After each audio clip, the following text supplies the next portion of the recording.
The University of East Anglia professor at the center of that firestorm over those hacked emails last month says he is stepping aside temporarily as the head of the climatic research unit at the university as an inquiry gets underway. Clean Skies' Dan Goldstein is in our newsroom with more on this and why he could be in some serious trouble. Dan? Yeah, Susan, and let's keep in mind there are a lot of investigations going on. First, you have Scotland Yard, which is actually investigating the hack break-in of the CRU's email server, and that's one of them. Now, the key thing is here, we have to say this, is that Phil Jones, who's the head of the Climatic Research Unit, who is stepping aside, he has a separate inquiry underway into his role. But, want to be clear about this, he has not been accused of any crime. Still, there are some serious issues at play here, and the main one is perhaps the professor's role in deleting emails that were subject to a Freedom of Information Act request. Now, just like in the United States, Britain has its own Freedom of Information Act law that allows people to get information from the government.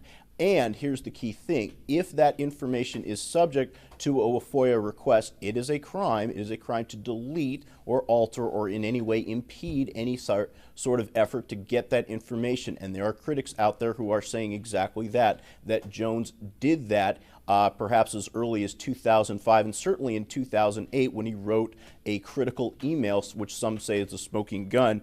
We don't have it up, but I'll read it to you, where he says, quote, "Can you delete any emails you might have had with Keith," who's another scientist, regarding AR4? And that was the research assessment, fourth research assessment to the Intergovernmental Panel over Climate Change. That was in 2008. Now keep in mind the dates here are very important, Susan, because this law was passed in 2000 and it went in effect in 2005.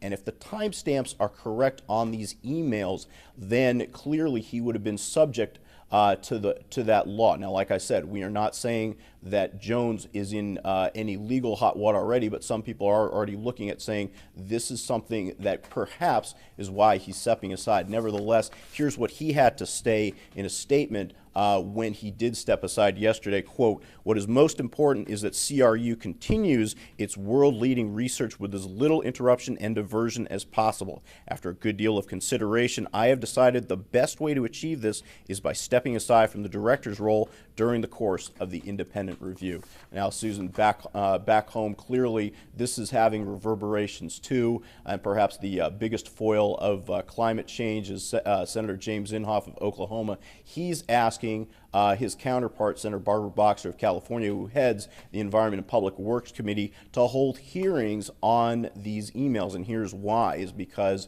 the CRU, the Climatic Research Unit, sent its data to the IPCC. Now, as you also know, the EPA relied on that data, part of it, from the IPCC to come up with its endangerment finding. So as you can imagine, Inhofe is looking at a chain, what he sees as a path of corrupted data, and he wants to get down to the bottom of this. And we're already seeing some action on that side. Tomorrow, the House Select Committee on Energy and Global Warming will at least examine some of these issues in a hearing tomorrow. So Susan, more to come on this topic, definitely. Definitely. All right, we'll keep on following that investigation. Dan Goldstein, thank you.